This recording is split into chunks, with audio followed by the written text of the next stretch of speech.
it's Sarah here at the Soapery. Now I have completely run out of our lavender bath tea, which is a very popular thing, which you can either scoop straight into the bath or you can put it inside something like a sock or a little bit of hessian or something and make yourself a tea bag, depending if you like the petals floating on the water. I'm going to quickly show you how to make this. It's exactly the same for the rose bath tea. All you need to do is download the recipe on our website, and you need some gloves, a bowl and a spoon, and a storage pot, or jar, or something to store it in that you can seal because it'll be quite smelly. So start off with your salts and pop them in, and then add the lavender. Now, with the rose petals or the lavender flowers, you can either dry your own. If you have a dehydrator, that's really good for rose petals.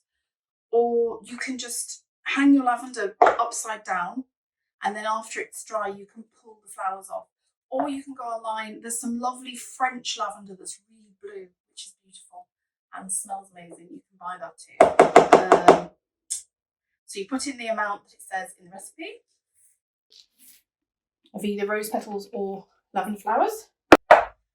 Give that a bit of a mix. There you go. Then we're adding in some herbs. Here we've got rosemary. Put those in. That's just the rosemary that you cook with. That's nothing special. Because it's dried, rosemary is the best place to get it.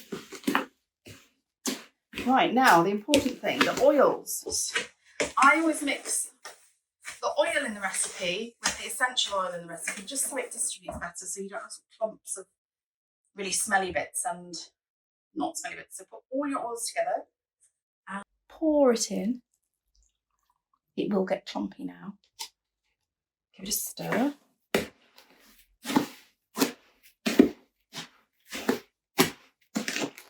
you go. And all you have to do now is just give it a really, really good stir. I wouldn't use a blender or anything like that because that will mash up your flowers too much. Just stir in. The important bit is the oils. They need to get absorbed by the salt and the flowers. There you go. And you have a big bowl of bath tea. So, all you need to do now is pop it in your container with the lid.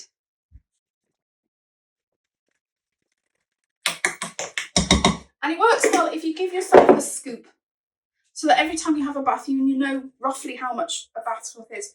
We go with about 80 grams here at the 60 grams here at the Soapery, but you can do more or less depending on how you like your baths. That smells completely amazing now. You can see the flowers and the herbs in it. That's about right for a bath, maybe a bit less, maybe a bit more. Get yourself a scoop, pop it in your jar.